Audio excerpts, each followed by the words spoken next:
Sega Game Gear featured many Sonic games, some of which being ports of Master System Sonic games, others being original Sonic games entirely. Personally, I feel that these games don't get talked about enough and are kind of underrated in a way. Other games, not so much. But that is why we are gathered here today, in God's home, to discuss and rank every Game Gear Sonic game, all the way from fuck awful to actually really good. So starting off with fuck awful tier, we only have one game, Sonic Spinball.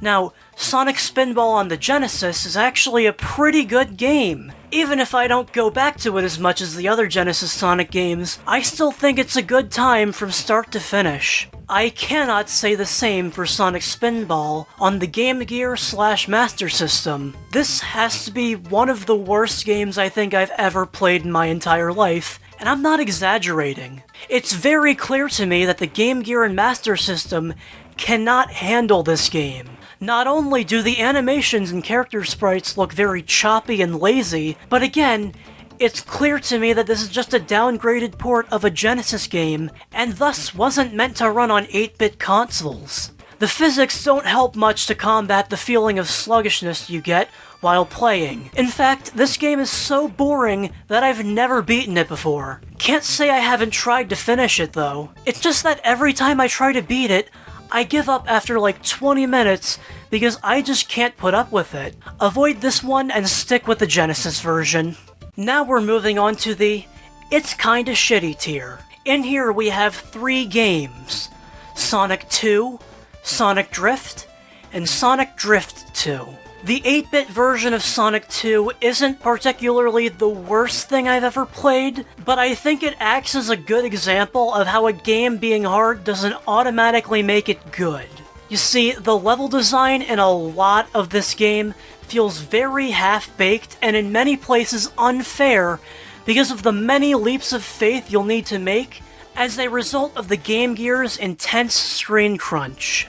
In the Master System version, this isn't as much of a problem, but even then, it doesn't really help much with the core level design in general. There is some good stuff there, like the music and graphics, but it doesn't change the shitty level design. From my experience, the other 2 games in this tier, Sonic Drift 1 and 2, are basically the same thing, except that Sonic Drift 2 has more characters and different stages.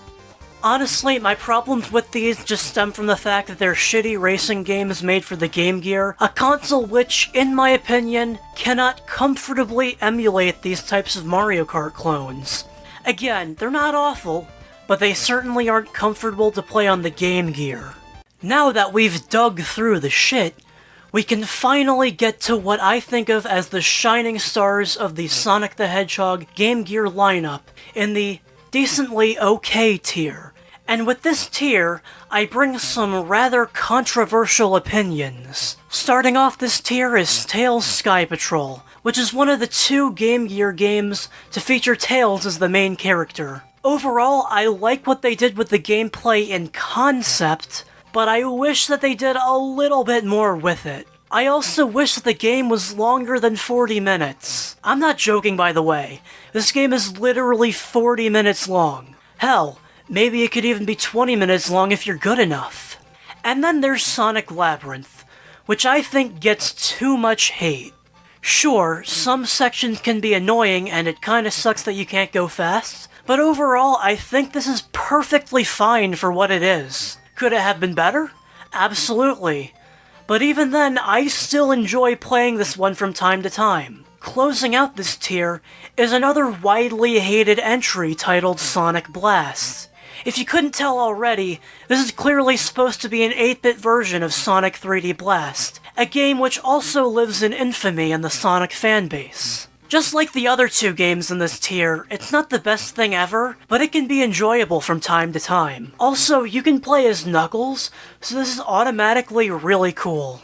Sure, the pre-rendered graphics look ugly, and the physics are a tad wonky at times, but this is still a really good Sonic platformer for the Game Gear. In fact, I think it was actually one of the last officially licensed Game Gear games to ever be released. So in a way, they kind of went out with a bang. Now we're in actually really good tier. The titles in this tier are what I consider to be the absolute best the Game Gear had to offer in terms of Sonic the Hedgehog action. First up within this tier, I chose Sonic 1 on the Game Gear / Master System. To be honest, I think this version is better than the Genesis version. I don't really know what to say, it's just more fun for me. Fun level design, great music, and a lot of charm. Next in this tier is Sonic Chaos, which was actually built specifically for the Game Gear and Master System. So it's really no wonder why this works so well. It just does. It's kinda like Mario Land 2 on the Game Boy. It's short enough to where it makes sense to be on a portable console, but it's also quality enough to be entertaining. Overall, it's just a good Sonic game, and that's it. Then there's the Game Gear version of Mean Bean Machine.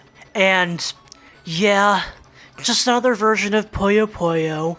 But that's honestly all it needed to be. I think even at a fundamental level, Puyo Puyo is always ridiculously fun, and to an extent addicting. So it should probably be a no-brainer that I love this. Next is Sonic Triple Trouble, which works well as a sequel to Sonic Chaos. It continues to have great level design, stellar music, and fun gameplay. Then finally, we have Tails Adventure, which I really wish had more eyes on it, because it's a fantastic idea with amazing execution. It's basically a Metroidvania type of game where you play as Tails. What more could you ask for? The gadgets that you can unlock are pretty cool. I like that your rings are now a life counter for you, and I don't have much else to say about it other than it's good and you should play it now. And that was my tier list of the Sonic Game Gear games. Do you agree with my rankings? Did you disagree with them? You probably did, but if you did or didn't, let me know in the comments below. And if you want to make a tier list of your own similar to this one, I'll have a link to the one that I used in the description below. If I don't, then you have full permission to bully me in the comments, and in the end, I will probably do it. Another thing I just wanted to, I guess apologize for. This video took way too goddamn long to come out. Like, a lot of the audio you're hearing in the beginning of this video was actually recorded all the way back in, like, July of 2022. So, yeah, I really have nobody to blame but myself for the procrastination of this video. Hopefully, this kind of situation won't happen again. And another thing I wanted to announce is that those videos that I announced at the beginning of the year in that January 2023 update video, well, you can consider those videos cancelled. Maybe I'll use some of the audio, or maybe re-record some stuff from that script, maybe like take bits and pieces of it and use it in future main videos, but that's all I really have to say for now. So with this video said and done, I hope to see you in the next one.